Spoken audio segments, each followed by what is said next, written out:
So welcome you all friends. इस video में हम जो लैंडस्लाइड है उसको देखेंगे। अभी जैसे जहां भी हुई है रिसेंटली, ये मिजोरम वगैरह का था, हिमाचल प्रदेश वायनाड में हुई है, ठीक है। तो इस सबको देखेंगे। इसरो का लैंडस्लाइड एटलस भी देखेंगे, ठीक है। और इसके साथ साथ देखेंगे कि ये होती क्यों है, ठीक है। What are the factor responsible behind landslide. वो मैनमेड भी हैं और नेचुरल भी हैं, ठीक है। कुछ सॉल्यूशन भी है जो इसरो ने दिए हैं, उसको हमें जरूर देखना है। एनडीएमए की गाइडलाइंस देखेंगे, क्या इम्पैक्ट होता है इन सबका जियोलॉजी पे, ह्यूमन पे, एनिमल पे, उसको भी देखेंगे। तो आइए सबसे पहले स्टार्ट करते हैं अपना लैंडस्लाइड एटलस ऑफ इंडिया। देखिए, ये इसरो का मैप है।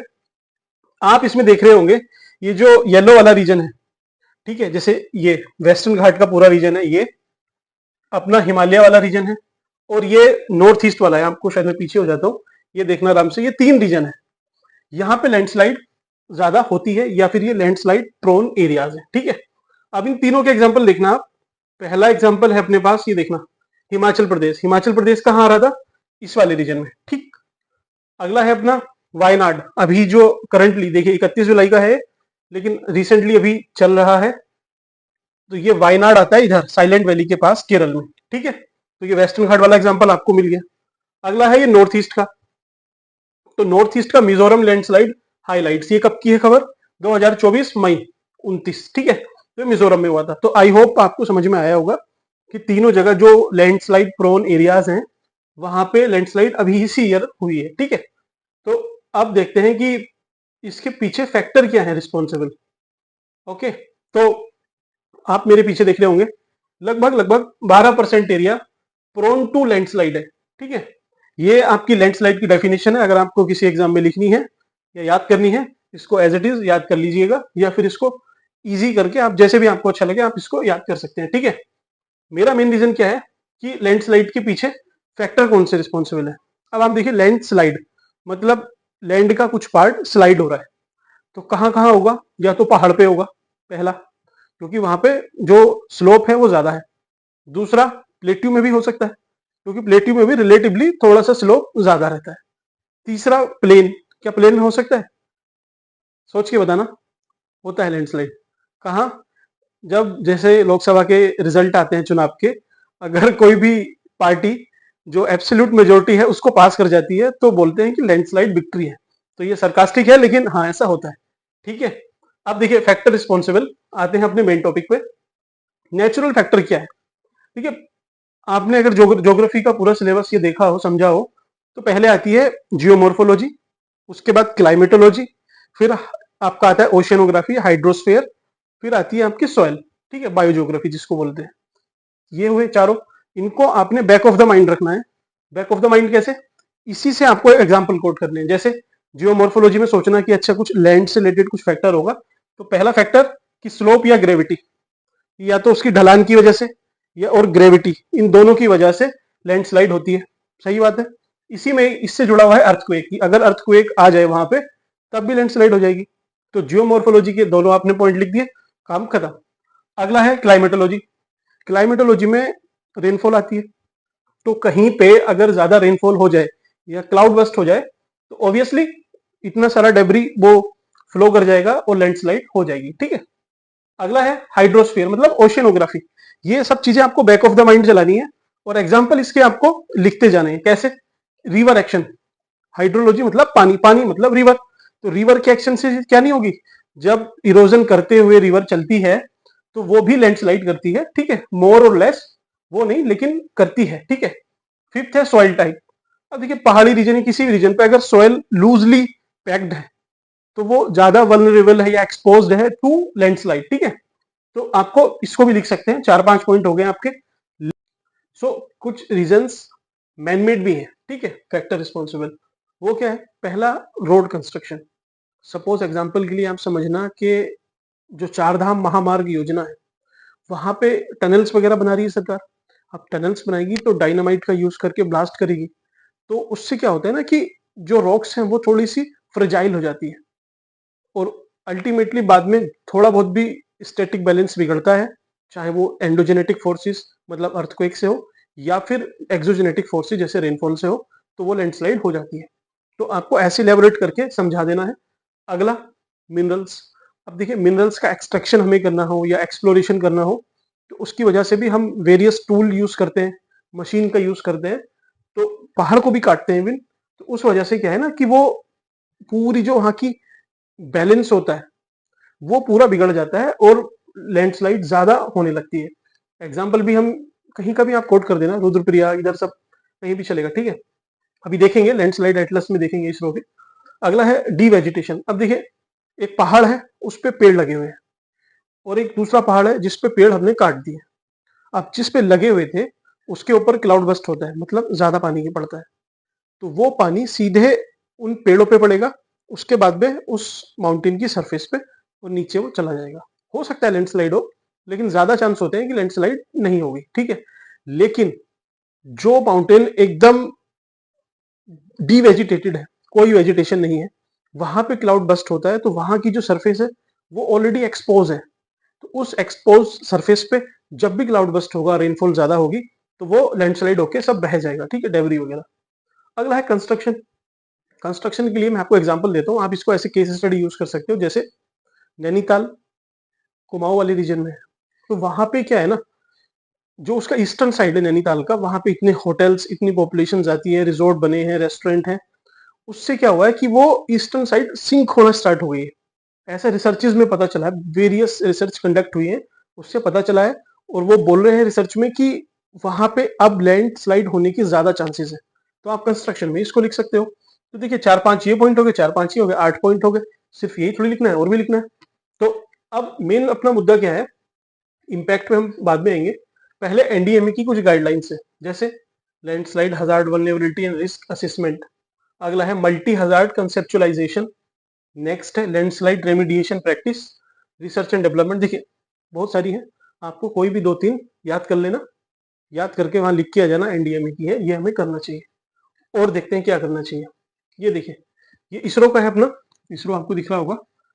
इसने एक मिजोरम में कुछ जोनेशन स्टडी, जैसे एनडीएमए ने बोला था ना कि असेसमेंट करना होगा, वो ये कर चुका है कि लैंडस्लाइड ससेप्टिबिलिटी जोनेशन।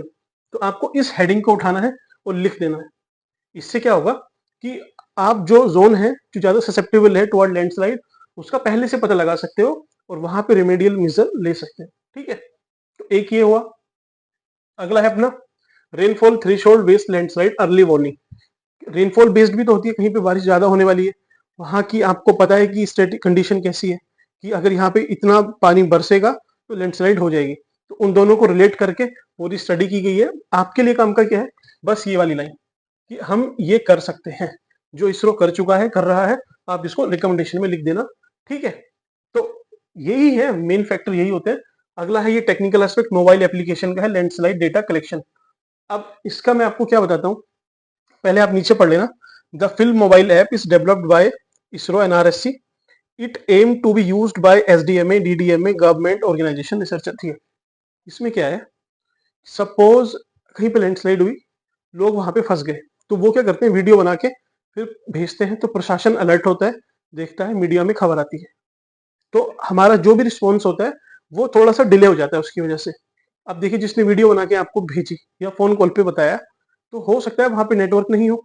अगर नेटवर्क नहीं हुए तब इशू क्या होगा कि आपके पास लेट इंफॉर्मेशन आएगी, आपके मेजर्स थोड़े लेट हो जाएंगे, जो रिस्पॉन्स है, तो उससे ज्यादा जान माल की हानि हो सकती है।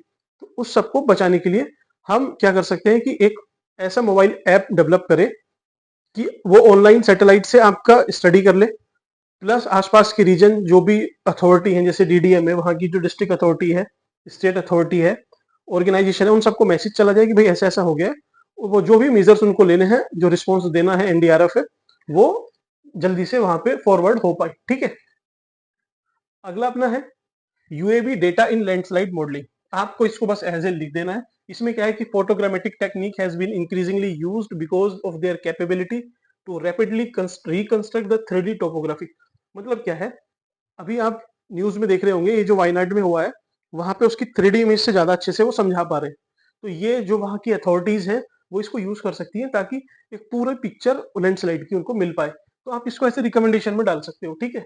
मोबाइल एप्लीकेशन मैंने आपको बता दिया। तो अब देखिए ये तो था अपना टेक्निकल एस्पेक्ट, ये सारे टेक्निकल एस्पेक्ट थे। अब ह्यूमन एस्पेक्ट भी तो होना चाहिए कि भाई ह्यूमन को भी तो थोड़ा सा रिमेडियल मेजर में काम आना चाहिए। कैसे, हमारी टीम तो है, एनडीआरएफ है, एसडीआरएफ है, ये सब काम करती है। हमें क्या करना चाहिए कि जो लोकल पंचायत है पहले उसको एम्पावर करना चाहिए, पूरी ट्रेनिंग देनी चाहिए कि वहां पे जब ऐसा कोई अनफॉर्चुनेट इंसिडेंट हो तो फर्स्ट लाइन ऑफ एक्शन में ये जाए और जितना भी इनको स्किल है जो ट्रेनिंग दी गई है उससे लोगों को थोड़ी सी राहत पहुंचाए। अगला, जो विलेजर्स होते हैं मीन्स लोकल, ऐसे एरिया आइडेंटिफाई करो और वहां के जितने भी लोकल्स हैं उन सबको कुछ ट्रेनिंग दो, फर्स्ट एड किट दो, ताकि अगर सपोज यहाँ पे देखिए कुछ हुआ तो ये लोग जाके वहां पे फर्स्ट एड तो एटलीस्ट दे सकते हैं ताकि उनको अर्ली मेडिसिन केयर मिल जाए, मेडिकल केयर मिल जाए। अदरवाइज किसी की जान भी जा सकती है, इस फर्स्ट एड से हो सकता है कि वो बच जाए। ठीक है, तो ऐसे करके कि आप एम्पावर करो लोगों को, वॉलेंटियर को, पंचायत को, लोकल एरिया को, इन सबको हो गया। टेक्निकल एस्पेक्ट आपको पता चल गया कि कैसे मॉडलिंग वगैरह हमें लिखनी है, करनी है। ठीक है, तो बस ये काम की चीजें हैं। अगला, ये तो अपना एटलस है। ठीक है, नेक्स्ट है इसके, ये पहले अच्छा चलिए इसको समझ लेते हैं, वर्ल्ड वाले को। मैंने आपको बोला था कि जो लैंडस्लाइड है वो लैंडस्लाइड पहाड़ी प्लेट्यू रीजन पे होती है, प्लेन रीजन में होती है। वो सरकास्टिक वे में बोला था, उसका इस लैंडस्लाइड से कोई मतलब नहीं है। ठीक है, तो देखिए ये सब जितना वर्ल्ड का मैप है इसमें ये रीजन देखना, यहाँ पे लैंडस्लाइड होती है। अब यहाँ पे कौन से माउंटेन है? रॉकीज, तो इस वजह से यहाँ पे होती है। यहाँ पे एल्पेशियन, ये एंडीज, ये एटलस, ठीक है, ये एल्प्स हो गया, कॉकेसॉइड, ठीक है, एल्ब्रूज वगैरह हो गए, हिमालय वाला रीजन हो गया। ठीक है, और ये अपना ग्रेट डिवाइडिंग रेंज। तो पूरे वर्ल्ड का आपको समझ में आया कि वहां वहां पे हो रही है। तो आपको क्या करना है, अगर वो ग्लोबल लेवल पे पूछे, वर्ल्ड का डायग्राम ड्रॉ करो। ठीक है, और प्लस आप जो इम्पैक्ट है वो सेम है, जो फैक्टर है वो सेम है, आप अपने हिसाब से मोल्ड करके लिख दो। ठीक है, अब आते हैं अपने इम्पैक्ट पे। अब देखिए इम्पैक्ट किस पे होता है, वहां की सबसे पहले जियोलॉजी पे। कहीं पे लैंडस्लाइड हुआ, अब देखिए एक सरफेस है, उसके ऊपर एक पहाड़ रखा हुआ है, ऐसे समझना, बड़ा सा पत्थर रखा हुआ है, तो कुछ प्रेशर वो लगा रहा होगा उस सरफेस पे। अब उस पत्थर में से या पहाड़ में से आधा पहाड़ टूट के गिर गया, तो वो बचा आधा। तो वो जो पहले प्रेशर लगा रहा था उस सरफेस पे, अब वो कम हो जाएगा। ठीक है, और दूसरी सरफेस पे वो प्रेशर थोड़ा सा ज्यादा बढ़ जाएगा। तो एक तरह से जो जियोस्टेटिक या जियोलॉजिकल बैलेंस होता है, इक्विलिब्रियम होता है, वो डिस्टर्ब होता है। पहला इंपैक्ट आप ये लिखना। ठीक है, अगला, हमें जनरली ह्यूमन का पता होता है कि कहीं भी कुछ ऐसी दुर्घटना हुई तो जान और माल की हानि हुई। जान मतलब जो लिव्स है वो, और माल मतलब पैसा, जो भी मटेरियल चीजें हैं ह्यूमन की। ठीक, ये तो आप लिख लोगे। मेन मेरा है, आपको क्या एनिमल का नहीं ध्यान रखना है, वहां पे कोई क्रिटिकली एंडेंजर्ड या वल्नरेबल फ्लोरा फोना, फ्लोरा में आपकी वेजिटेशन आ जाएगी और फोना में एनिमल, ये जरूर लिखने हैं। वहां की जो माइक्रो हैबिटाट है, जो वेजिटेशन है, जो एनिमल है, उन सबको भी डैमेज होता है, उन सबका लॉस होता है, वो थ्रेटेंड हो जाते हैं, पूरी इकोलॉजी डिस्टर्ब हो जाती है। तो इस एस्पेक्ट को कभी मत भूलना। ये न्यूज़पेपर वाले यहाँ पे गड़बड़ करते हैं थोड़ी सी, क्योंकि ह्यूमन पे क्यों इतना फोकस करना, एनिमल भी तो है, वेजिटेशन भी है, इनमें भी तो जान है, इधर भी फोकस करना चाहिए। अगला है लैंड डिग्रेडेशन। देखिए लैंडस्लाइड हुई है तो लैंड डिग्रेड हुई होगी, जो एग्रीकल्चर फील्ड है उसमें भी कुछ मलबा आ गया होगा, डेबरी आ गया होगा, वहाँ की फर्टिलिटी, ये सब चीजें हैम्पर होती है, आप लिख सकते हैं। ठीक है, समझने के लिए भी है, ये एनडीएमए की गाइडलाइंस है, ये सब मैंने आपको करा दिया है। ठीक है, और इसमें ये मैप है अपना, आप देख सकते हैं 12% एरिया, इसको याद कर लेना। ये फैक्टर थे। ठीक है, ये इम्पैक्ट है। तो चलिए अपना टॉपिक पूरा होता है।